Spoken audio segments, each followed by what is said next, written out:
My grandma at this point is struggling to even hold her head up. She's bent over like this in her chair, and you can hear her breathing audibly. She's panting and just struggling to stay alive. But then she does something that I'll never forget. She lifts up her head, looks me dead in the eyes, and smiles. This woman was not capable of speaking at this point unless you got right up next to her face and she whispered something into your ear. There was nothing that she could communicate to me verbally, so she lifted her head and she smiled at me. And that's something I'll never forget, because my grandmother at that point, an 86-year-old woman who had very, very little chance of recovery, who was just waiting to move on to the next life, challenged me in a way I hadn't been challenged before. She had more pain in her body at that point than probably I've ever experienced. There were a lot of things medically wrong with her. And she chose to smile at me. And she was more concerned about my well-being at that moment than her own. So, what is happiness? If happiness were the same as pleasure, then the people who lived the most pleasurable lives would be the happiest. We all know that's not true. Look at celebrities. Look at all the celebrities who end up committing suicide. Look at all the celebrities who end up absolutely miserable. We know that happiness can't consist in pleasures, because if happiness were just a matter of pleasure, then your happiness would be the exact same happiness that a dog has when it gets a bone, right? And we're humans, we have souls, we have something more than that we're all striving for and yearning for. And everybody knows it. Everybody knows this. To illustrate the point, my spiritual director told me this story whenever I was discerning seminary. John D. Rockefeller grew up and became the wealthiest man that the world had ever known. He had more money than he possibly could have spent in 1,000 lifetimes. He had accumulated more wealth than entire kingdoms in the past. Somebody came up to John D. Rockefeller and they said, "John, you've acquired more money than you could ever spend. How much money is enough?" And he responded by saying, "Just a little more." Right? Whenever we seek happiness in the wrong place, we start to develop a habit. And whenever we develop a habit, it's very, very hard to turn away from. Right? So, pleasure can't be the source of happiness, or else your happiness would be the same as a dog, and we all intuitively know that that's wrong. There's something more to you than a dog or what have you, some beast. Happiness can't consist in money because, for a couple of reasons. One, John D. Rockefeller didn't have enough, and he had more than the whole world than he could ever spend in his whole life. And at the end of his life, he ended up giving away much of that money anyway. So transitioning here, we have a little bit of a juxtaposition between somebody who I think is an incredibly holy woman, my grandmother, looking at me and giving me that smile, and then these other people, John D. Rockefeller and others, who have sought happiness in what I think is the wrong place. So to illustrate this point a little further, I want to take a look at the Beatitudes. So for anybody who doesn't know, the Beatitudes come from Matthew's Gospel, and there are 8 Beatitudes that start with "Blessed are thee" and conclude with "For they shall," etc., etc. That word "blessed" is how it's translated into English. If you look at the Greek of that word, it's makarios, which can mean multiple things. It can be translated as blessed, or it can be translated as happy. And what it specifically means in Greek is not just happiness, but the happiness of the gods. Whenever the Greeks would write fables about the Greek gods, the word that they would use to describe their happiness is makarios. So this is the context in which Jesus is speaking on the Sermon on the Mount. And one of the things that he says is, "Blessed are the meek, for they shall possess the land." So Mother Teresa was one of my favorite saints. She actually advised a few people who ended up starting my school, so I have a little bit of a connection to Mother Teresa. But one day, in an orphanage she had started, they woke up and there was no bread for the children to eat. So Mother Teresa told the children, today we're going to put our trust in the Lord and we're going to go beg for food.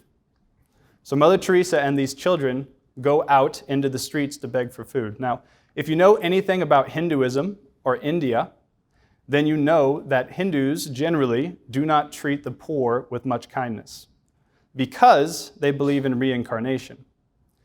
And if you're reincarnated as a poor person, it's because you lived a bad life formerly and you deserve that punishment that you're now getting. So in India, this is why the poorest of the poor are in Calcutta, India, because one of the major religions there is Hinduism.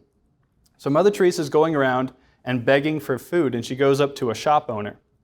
And she goes up to the shop owner, she holds out her hand, an empty palm, and she says, do you have anything for the children? She's begging for food.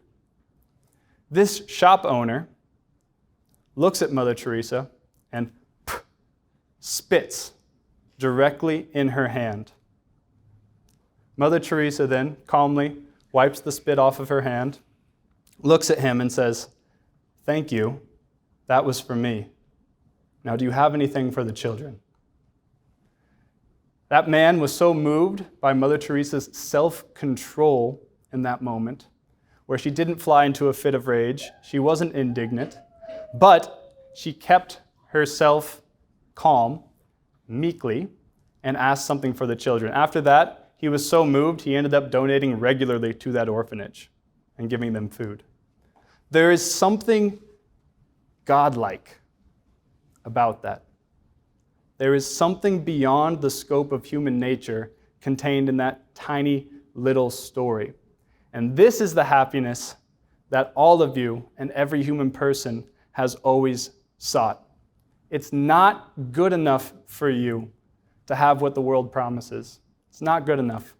If you had everything in the entire world under your dominion, and you were the king of the entire world, it would not be enough to satisfy your heart. It would not be enough. And so in order for you to attain happiness, you have to conquer all of those desires, and you have to, in a very real way, conquer the entire world. Jesus Christ in John's Gospel says, ego vici mundum, which means I have overcome the world, or I have conquered the world. And the way that he conquers the world is by conquering it in each of your hearts. The way that he overcomes the world is by freeing you from those desires to which you are enslaved. St. Peter, in his second epistle, I believe, says, that which overcomes a man, to the same he is enslaved. That which overcomes a man, to the same he is enslaved. So if you are overcome by lust, then you're a slave to lust. If you're overcome by greed or a desire for riches, there's your master. If you're overcome by anything in the world, then you are a slave to that thing. And the only way to find true freedom from the entire world, the only way, is by willingly and freely becoming a slave of Jesus. Jesus alone has overcome the entire world, and Jesus alone can answer that longing that is in each of your hearts. To move on now to tell one of my favorite saint stories. The beatitude corresponding to this one is, blessed are they that hunger and thirst for righteousness, for they shall be satisfied. So St. Jose Rio del Sanchez was a 15-year-old boy during the Cristero Wars. Now, if you don't know anything about the Cristero Wars, what was happening was in Mexico, there was a communist government that was trying to stomp out Catholicism. That's an oversimplification, but it's good enough for now. So during the Cristero Wars, there was a young boy named Jose, and he wanted to participate in the fight. He wanted to join in on the battle.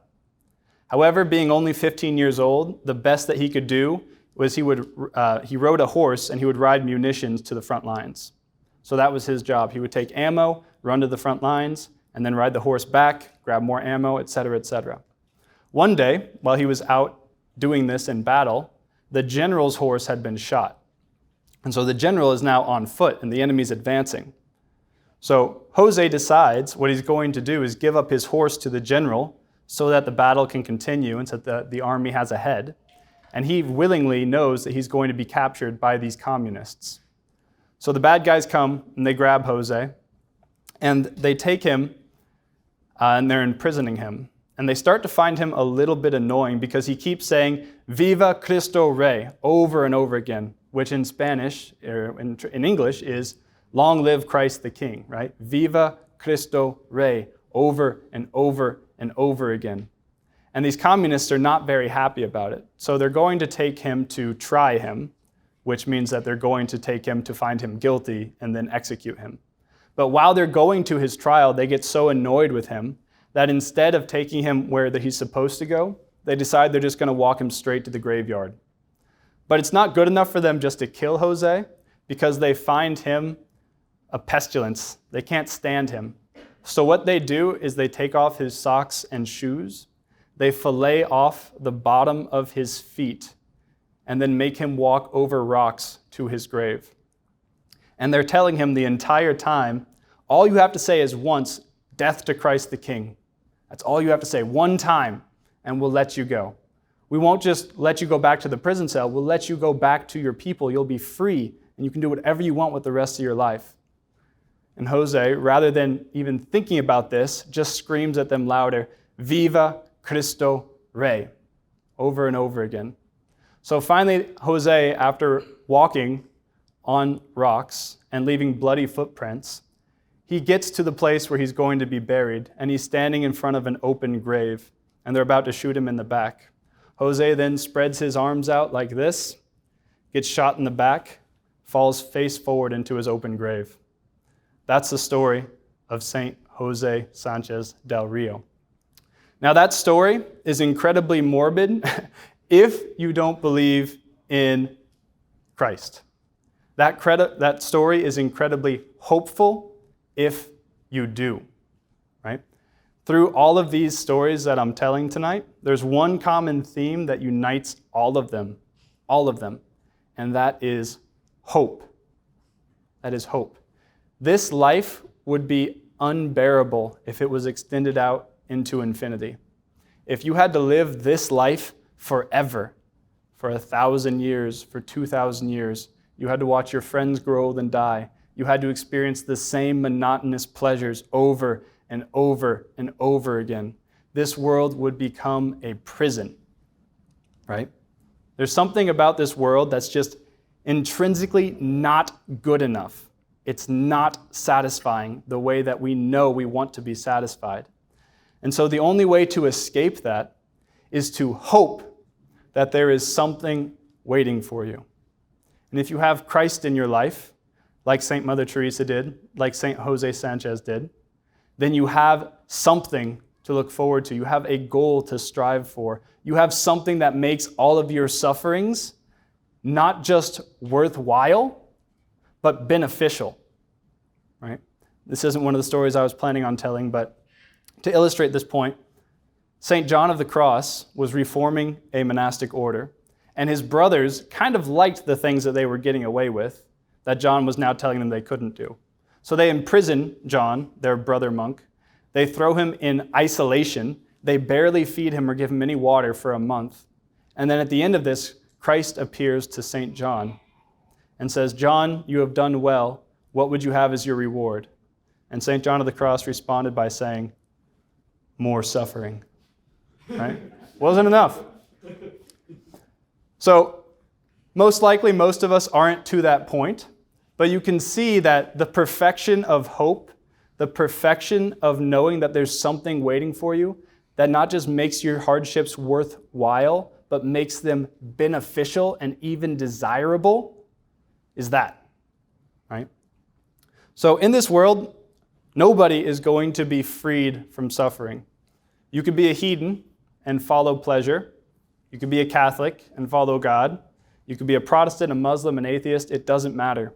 Nobody in this life gets out without suffering. It's just a fundamental fact. Someday, all of you, or most of you at least, are going to have to bury somebody you love. If you get married, there's a 50% chance that one day you're going to have to bury your spouse. There's an incredible, tremendous amount of suffering in this world, and I posit to you today that the only way that you can escape this world, the only way that you can truly survive this world and have hope and have joy and not just fleeting pleasures, is by believing in Christ crucified. Because by his resurrection, he has redeemed and overcome the entire world. And so I'll get into that a little more here in just a second. I want to tell one more story here, though, at least one more, about Saint Vitalis of Gaza.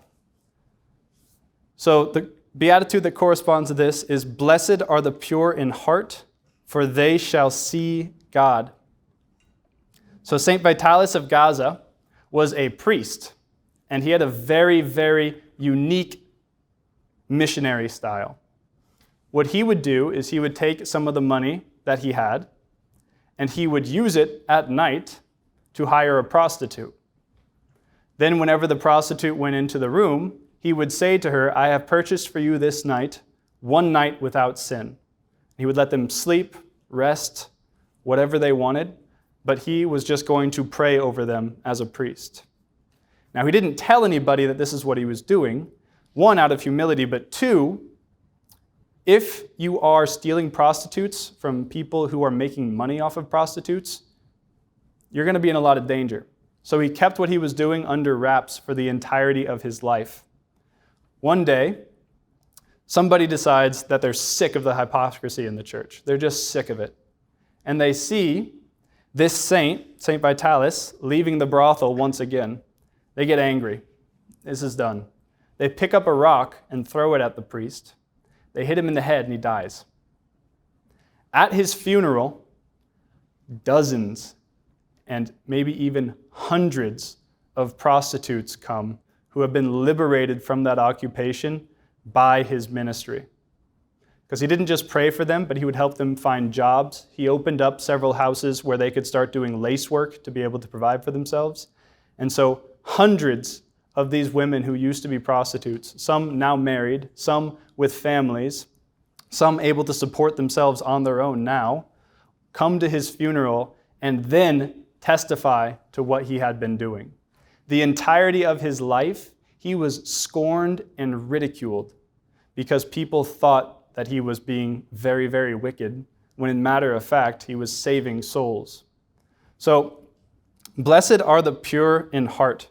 There's something about each man and woman that knows that in order to be happy, you have to free yourself from those desires that you have.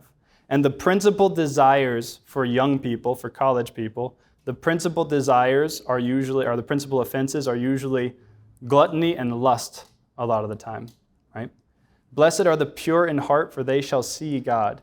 If you want to see God, you have to quiet the flesh. If you want to truly, truly progress in the spiritual life, there's no other way than prayer and fasting. You have to subdue your passions. In this life, there's two things, slaves and masters, right? If you have your body as a master, you will live a horrible, horrible life. But if you can subdue your body and become your body's master, then you have at least an opportunity to see God and to grow in holiness that way. So, blessed are the pure in heart, for they shall see God. Saint Vitalis of Gaza is an excellent saint. And then, I think the last story before my conclusion here. This is another one of my favorites. Blessed are those who are persecuted for righteousness' sake, for theirs is the kingdom of God. So this is a story of Saint Raymond non-natus. So Saint Raymond is what he's known as. Non-natus, for any Latin scholars out there, means not born, non-natus. So Saint Raymond was born via cesarean section. So it's a C-section. It's called the cesarean section because Julius Caesar was born of a C-section and his mom died. So that's a fun fact for you. But he was born via C-section. Back in those days, they didn't have nearly as many medical luxuries as we have today. And so a C-section for the mother basically meant that the mother was going to die, but she was going to save her baby. That's exactly what happened with St. Raymond. So he ends up being raised not by his mother, but by some monks. He joins this order of monks that's specifically devoted to ransoming the captive. So at this time in history, the Muslims are a very powerful force, and there's basically Muslim pirates that will go around, raid cities, kidnap Christian women, men, and children, and then use them as slaves on the ship. So this is the reality that St. Raymond is dealing with. And so he raises money, goes to the pirates, the Muslim pirates, and buys back Christian slaves. The policy of their order is a life for a life. So what that means is that whenever St. Raymond ran out of money, he traded his own life for, I believe, a little girl. So the little girl got to go free, and now St. Raymond is on this pirate ship as a slave. While he's on the ship, he keeps preaching to the other slaves and telling them to keep their courage and telling them to accept this all as coming from the hand of God. And he tries to even convert the Muslims that are on the ship with him. They are not very happy about that. And so to remedy the situation, what they do is they take a red-hot iron. They use an iron because they don't want to allow the wound that they're about to make to bleed and get infected. But they take a red-hot iron, and they pierce it through his upper and lower lips, and they take a padlock. Now, it's not a cute padlock like you would put on your locker in high school. This is a padlock made of iron. It's a big padlock, and they would put it in between his lips here so that he would be incapable of speaking and trying to preach the gospel while he was on the ship. And they would take it out to feed him, and they'd put it right back in. So St. Raymond is on the ship for some time, and eventually he gets ransomed by his fellow monks. They buy him back. But he ends up dying about 8 months later because of how poorly he was treated on the ship and how malnourished he was. So that is St. Raymond. And so a question that I would have for all of you guys looking at this is, who do you think lived a more joyful, a more purposeful life? Somebody like Rockefeller, who had all the money in the world, somebody like your favorite celebrity, or somebody who was willing to sacrifice everything for the sake of something greater.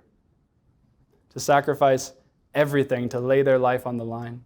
The way I see it is there's basically two ways that you can go in this life. And maybe I'm wrong, and if I am, bring it up to me afterwards. We can talk about it maybe. But either you live a life of pleasure and you seek to satisfy yourself, or you live a life of purpose. You give up your own rights and your own freedoms for the sake of something greater. Right? Most of you in this room will most likely get married. That's just the regular course of things. The majority of people end up getting married. And whenever you get married, you're taking a tremendous risk. A tremendous risk. You're promising to love the other person till death do you part, in health and in sickness, in riches and in poverty, all of it. It's very possible that your wedding vows, if your wife gets ill, turn into a vow of celibacy for you. It's very possible that your wedding vows turn into you becoming a hospice worker someday. It's very, very possible. So whenever you get married, you're taking a tremendous, tremendous risk, but there's no love without risk. Whenever God created Adam and Eve, whenever God created the angels, He did it knowing that He was risking something. He was risking them freely turning away from Him. Because with no freedom, there's no love. And God created the entire universe for the sake of His love. So just like whenever God creates the universe, He risks something. He risks His own beloved son or daughter spitting in His face and turning away from Him. Whenever you guys in the future get married, you're risking something. And whenever you guys choose to give your lives to Christ, you're risking something, namely everything, right? You're risking everything and putting it on the line. So what I would say to you tonight, to sum up here, and then maybe we can move to some Q&A, is In the words of John Paul II, he says, "It is Jesus that you seek when you dream of happiness." It is Jesus that you seek when you dream of happiness.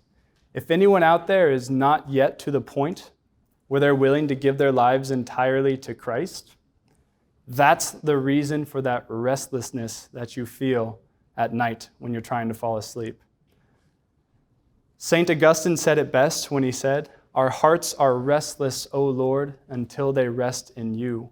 Every single person in this room has been formed by the hand of Almighty God because he wants to bring you to himself. And in order for that to happen, it's necessary for you to trust him, to surrender to him, and to give him everything, trusting that he'll give you back even more. So, thank you guys for listening to my talk. If we can move on to some Q&A now, that'd be great.